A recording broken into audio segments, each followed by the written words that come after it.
Now let's solve these questions. So there is an inequality given. There is an inequality given, and the inequality is log-based inequality. So there is log term involved. So it is called log-based inequality. Okay. We need to find the value of x. Now see, whenever you see a log-based inequality, we need to know something about logarithmic function. And what is the thing that you need to know? Let me tell you. Whenever you see a log, let's say n to base a. Okay. Now here the important thing about base is if base is greater than 1, that means the function is increasing function. The function is look like this when the base is greater than 1. And when the base is 0 to 1, the function is actually a decreasing function. The function is look like this. Okay. Now this is the most important thing. Whenever you see a logarithmic function, you should know whether the function is increasing or decreasing. Okay. So let's solve this question. Log 0.3 x minus 1 less than log 0.09 x minus 1. Okay. Now if you want to compare the two log term in the both side, that means we need to make the base same. So here the base is 0.3, here the base is 0.09. So let's do one thing. Let's use some property of log to make the base same. Log, here I can write 0.3 whole square x minus 1. Okay. Now log 0.3 x minus 1, the power of base is 2, so it will be half log. I hope you know the property of log x minus 1. Now let's multiply 2 with both sides, so it will be 2 log x minus 1, then log x minus 1 to base 0.3. Okay.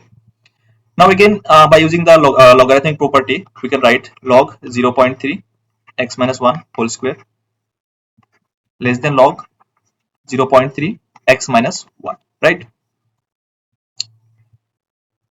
Now see, now both side the base is 3. Now the both side is base is 3 and 3 is less base is 0.3 and 0.3 is less than 1. That means the function is decreasing function. And if you compare the input of the function, then it will get reversed. Okay. That means here I can write x minus 1 whole square, and here right side is x minus 1, but the inequality gets reversed because the function is increasing function is decreasing function. Okay. So now let's take x minus 1 to the left side and take let's take common x minus 1. So it will be x minus 1 x minus 2 greater than 0, right? So by Weber method we can solve this 1 2 positive negative positive. So we need to take the positive part only. That means minus infinity to 1 and 2 to infinity, and here 1 and 2 both are excluded because there is no equality sign.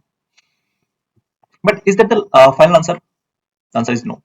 This is not the final answer. Not the final answer. Why? Because whenever you see a log based questions, you need to always define the log. And how do you define the log? Whatever expression should be will be there inside the log, that should be positive. So in these questions, what is there inside the log? X minus 1 expression is there. So x minus 1 should be positive. That means x should be greater than 1. Okay. Now what we need to do? We need to take the intersection of both the result.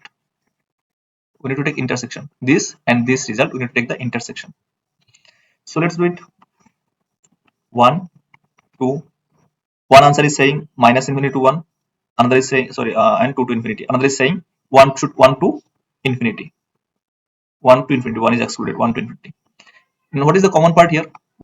This is the common part here. The answer is 2 to infinity. So the answer is 2 to infinity.